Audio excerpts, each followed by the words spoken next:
chair recognizes the representative from Brooksville, Representative Chapman. Thank you, Madam Speaker. I move that the House recede and concur, and I'd like to speak to my motion. The representative from Brooksville, Representative Chapman, has moved that the House recede and concur. The representative may proceed. Thank you, Madam Speaker. Friends and colleagues of the House, the matter before us is a matter that, unlike almost everything that this legislature does, this is done under the authority of the United States Constitution rather than the state constitution. From the mid-1980s, for a period of 25 years, the Maine legislature did not introduce any Article 5 resolutions of the sort that's before us at this moment. I broke that pattern a few years ago, and since then there have been a number of these Article 5 resolutions that have come before us. Under the authority of the United States Constitution, it's up to the state legislature to be able to make application for an Article 5 convention.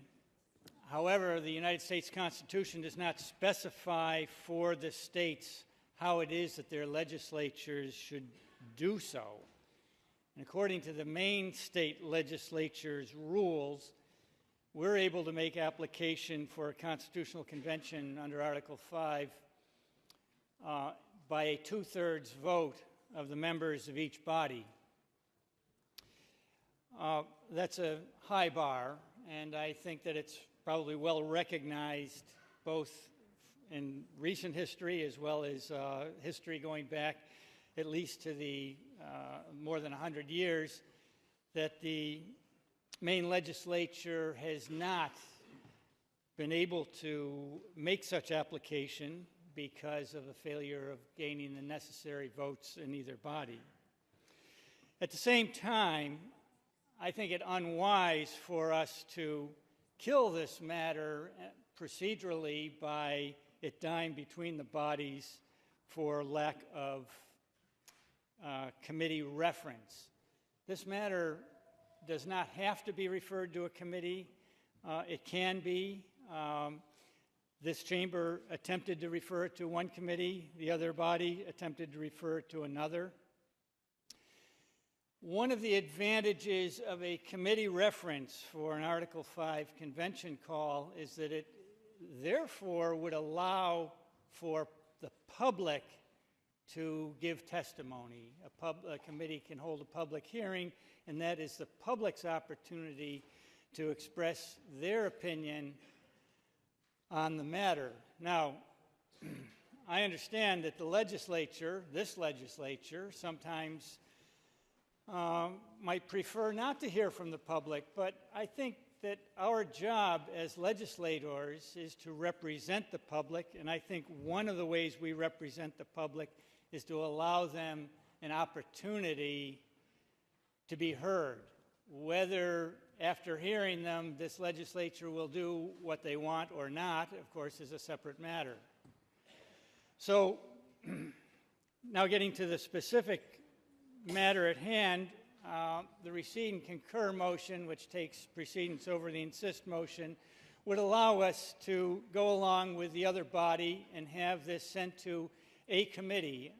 It's worth noting historically that Article 5 resolutions have been referred to a variety of different committees in the legislature, most recently and most often state and local, but other committees have had Article 5 resolutions referred to them.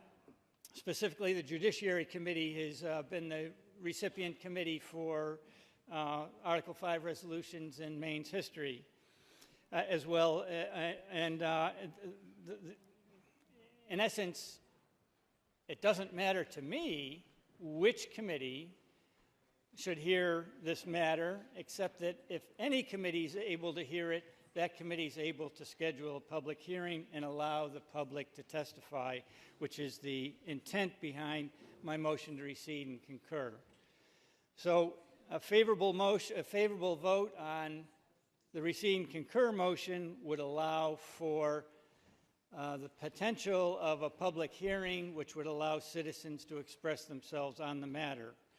This is not the only Article 5 resolution that we will be considering in this session, and because it comes under the authority of the United States Constitution, it is not subject to cloture or legislative council permission to introduce. So there may be further Article 5 resolutions introduced into this second regular session of the 128th legislature. With that, Madam Speaker, I request a roll call. The representative from Brooksville, Representative Chapman, has requested a roll call. In order for the chair to order a roll call, must have the express desire of 1/5 of the members present. Will all those desiring a roll call please signify in the usual manner? Chair is in doubt.